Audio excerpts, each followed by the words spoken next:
In the past, talk about sex was seen or viewed as dirty or immoral. Today, however, it has become an acceptable societal discourse almost on a daily basis in various fora. This trend has generated into sexual promiscuity, or better still, open sexual activities in tertiary institutions, the university to be specific. A study published in the Journal of Sex Research June 2013 showed that there are almost 4,000 heterosexual university students between the ages of 18 to 25 right on the campus. According to Campus Rape Dogma, 1 in 5 female undergraduates are likely victims of sexual assault in their university years. What are the causative factors of this growing weirdness of sexual promiscuity on campus? Engaging in sexual activities on campus at the expense of their academics, and oftentimes you see it affecting them negatively, psychologically, academically, socially, morally, and then spiritually. Well, I think it has to do with the person. If someone decides to go ahead and do something concerning sexual activity on campus, which is not supposed to be the case, owing that we're here in school for a different reason, I think the person has his or her reason, and I wouldn't know why some people decide to go into it. But I think it has to do with personal desires. You know, human beings, we are sexual beings. You cannot take away sexuality from human beings.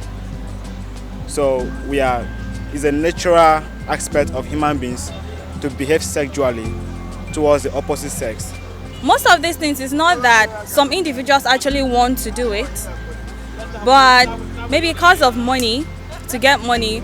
Others might be their dressing that will coerce some people to look at them in a bad way and would want to engage them in that. When they come to school, they are free, there's nobody to guide them, so they misbehave on campus. Maybe they don't want to use the opportunity on campus.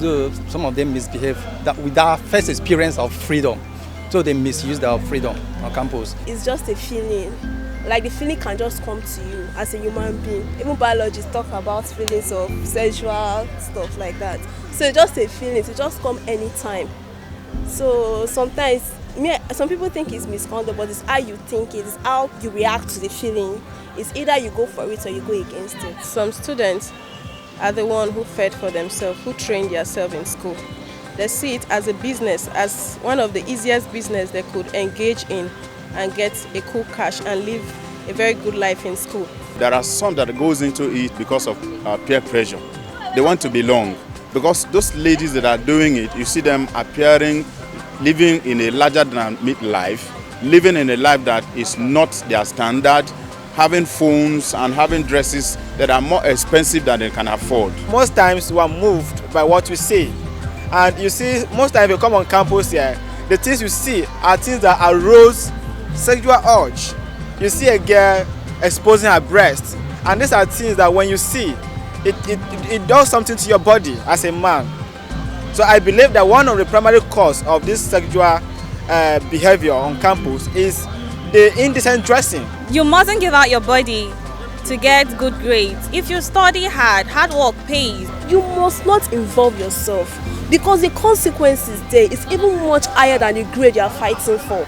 We must make sure that our dress code as students is appropriate, such that it will not reveal our cleavages or other sexual part of the body, so that it will not be distracted or will not be aroused sexually. Some materials in school should actually be reduced or subsidized so that it won't force students that don't have the money, the capability to get them, so that they'll be able to get it and not be forced to, indulge in sexual behavior or misbehavior actually. Some students depends on another student, most especially maybe female students depend on male students for some economic reasons, maybe for something that they will gain from it. And psychologically, maybe they want acceptance. They want to be accepted. Or maybe because of the love, they want to, have the love, affection for the opposite sex. And when they feel that, yes, the only way to show the love, the only way to be accepted by the opposite sex is to engage in social activities. You know, they just want to be socially attached or socially inclined to it, to sexual activities. We cannot totally rule out peer pressure. When they come on campus, they meet different people from different backgrounds, from different socio-economic status, from different states.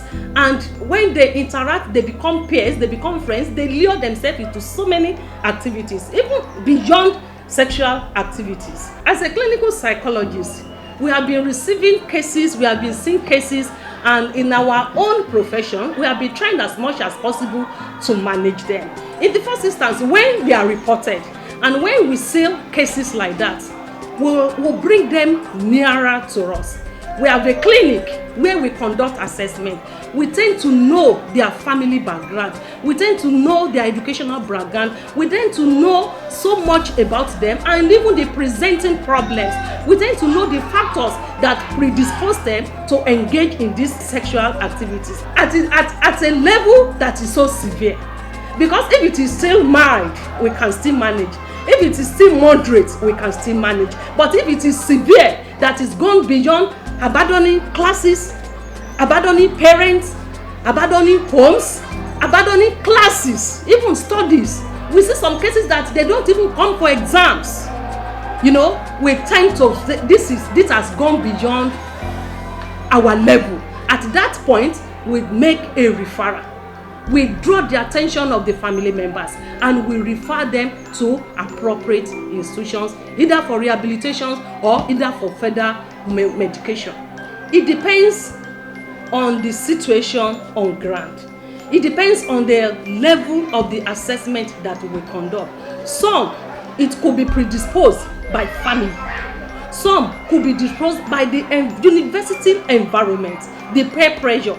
Let's take for example, a child that is coming from a home that is maybe well trained, well cultured, all these antisocial vices, she's not exposed to it right from family. But on getting to campus, is such a person that easily can be lured. Is such an individual that little thing can change her easily. You see this individual changing and being lured into these activities, and if not properly managed or even properly discovered at the initial stage, it can graduate to something that ordinarily cannot be handled. But in a situation whereby is a pressure from school as a result of meeting new friends, seeing the environment, it is happening, it's an happening environment, I can also engage in this or that or that. You see that when we discover that when you talk to such individual, easily she can retrace her steps back and say, I'm going in the wrong direction. So it is high time I retraced my step backward. Such an individual will manage them within our own domain. As a psychologist, how do you explain this scenario that oftentimes we see people with bad character, they are the one always luring others into their fold. Now, people with good character, they find it very difficult to change the bad ones to their fold. Why is it so? Some of these behaviors, as you rightly said, bad or good, it can be predetermined by the gene. It can be hereditary. Some genetically, it runs through family. Some socially is acquired within the environment. So despite the academic training, of course yes. But some, because of their flexible personality, they have the tendency to change. And it's the university is trying in such a way that once these individuals are identified, we try to counsel them. We try to orientate them, and that's one of the key activities of the university, that when the newly admitted candidates are into university, they conduct orientations. They teach them, they give them orientation on so many areas, and so many things can lure them into these activities which they need to desist from. The university environment is a venue to socialize, and when you socialize, you try to socialize in a positive direction, not in a negative way that can have everlasting damage to one's life. Worrisome and alarming, this act presents its effects on academic, health, and traditional standards are issues of grave concern. The desire of every parent or guardian is that their children or worse graduate successfully from the university with higher academic knowledge and moral quality. Concerned citizens therefore appeal that relevant authorities and students themselves strive towards achieving this noble cause without being caught in the web of sexual promiscuity in the campus.